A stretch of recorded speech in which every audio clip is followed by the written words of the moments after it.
김종인 위원장 위태했습니다. 급기한 김종인 위원장과 같이 공부했던 독일파 경제학자들 300여 명이 김종인은 가짜 복음을 전파하는 거짓 선지자다라고 얘기하면서 김종인 비대위원장의 경제민주화를 신랄하게 비판했습니다. 경제민주화는 사회주의를 기반으로 해서 만들어진 개념이다. 맞습니다. 우리 박근혜 대통령 후보 당시에 김종인 위원장과 함께 박근혜 대통령을 위해서 선거운동을 했습니다. 그때 경제민주화에 대한 여러 가지 이야기들이 있었습니다. 과연 박근혜 정부가 경제민주화를 바탕으로 한 정부인가에 관해서 이 얘기들이 많았습니다. 모든 사람들이 다 회의적이었죠.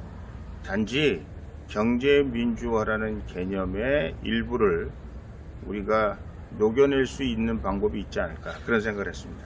그 당시 김종인 위원장은 박근혜 대통령의 공부가 좀 안 됐다, 잘 이해를 못한다, 자기를 이해하는 사람이 없다, 이런 식으로 얘기하면서 굉장히 저희 진영에 대해서 불만이 많으셨죠. 어찌되었든 박근혜 정부가 출범한 이후에 경제민주화가 실현되지 않자 결국은 결별하는 수순을 밟게 됐었습니다. 이번에 정경련에서 기업 3법에 관해서 김종인 위원장에게 어떻게 했으면 좋겠냐, 아마 자문이라기보다는 도와달라고 얘기했겠죠.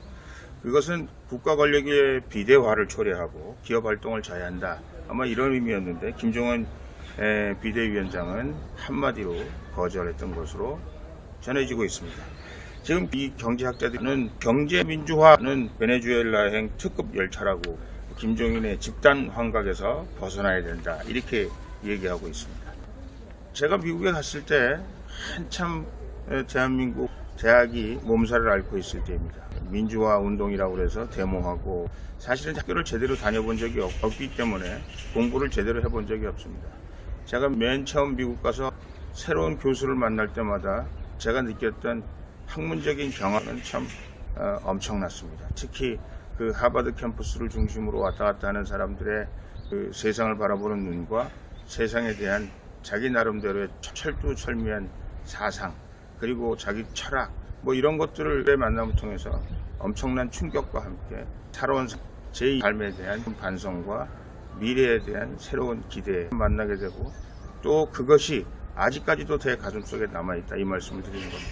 제가 왜 이 말씀을 드리는 거 아니, 김종인 비대위원장은 저희보다 더 윗세대이기 때문에 아마 독일 가서 공부하면서 맨 처음에 만났던 많은 학자들로부터 엄청난 충격을 받았고, 그 충격 때문에 그 경제민주화에 대한 그런 환상과 그것에 대한 확신 같은 것이 생기지 않았을까라는 생각을 제 나름대로 해봅니다.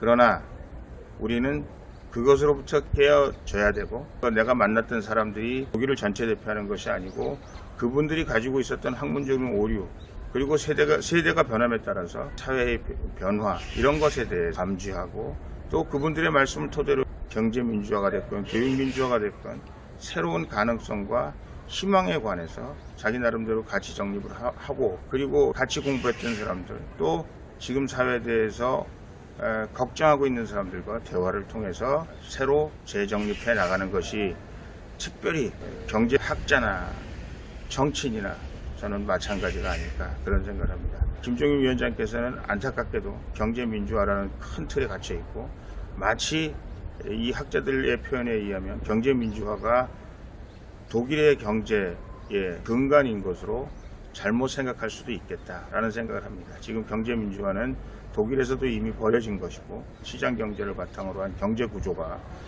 통일 이후에 독일을 살렸고 오늘의 독일의 경제를 만들었고, 경제민주화는 심지어는 그 좌정당에서까지 경제민주화를 포기했다라는 우리 경제학자들의 얘기를 다시 한번 생각하게 합니다. 김종인 위원장의 경제민주화, 오래된 시대착오적이라고 말씀드릴 수 있을까요?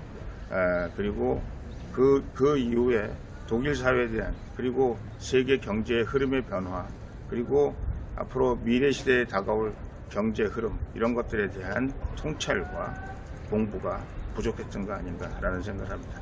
계속해서 김종인 비대위원장이 자유우파를 대변하는 사람인가, 자유우파의 혁신적인 사람인가, 이런 얘기들을 하면서 사람들이 김종인 비대위원장은 결국은 좌파 사람들과 함께 대한민국의 미래를 만들어가야 될 사람이다.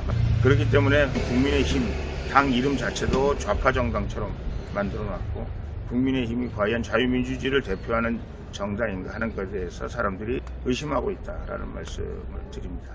경제민주화의 실체를 이제 여러분들이 아셨으니까 사회주의를 바탕으로 한 김종인표 경제민주화는 우리 박근혜 대통령께서 이해를 못하셔서가 아니라 너무 잘 알고 있기 때문에 받아들여지지 않았다라는 사실을 기억해 주시기 바랍니다. 감사합니다.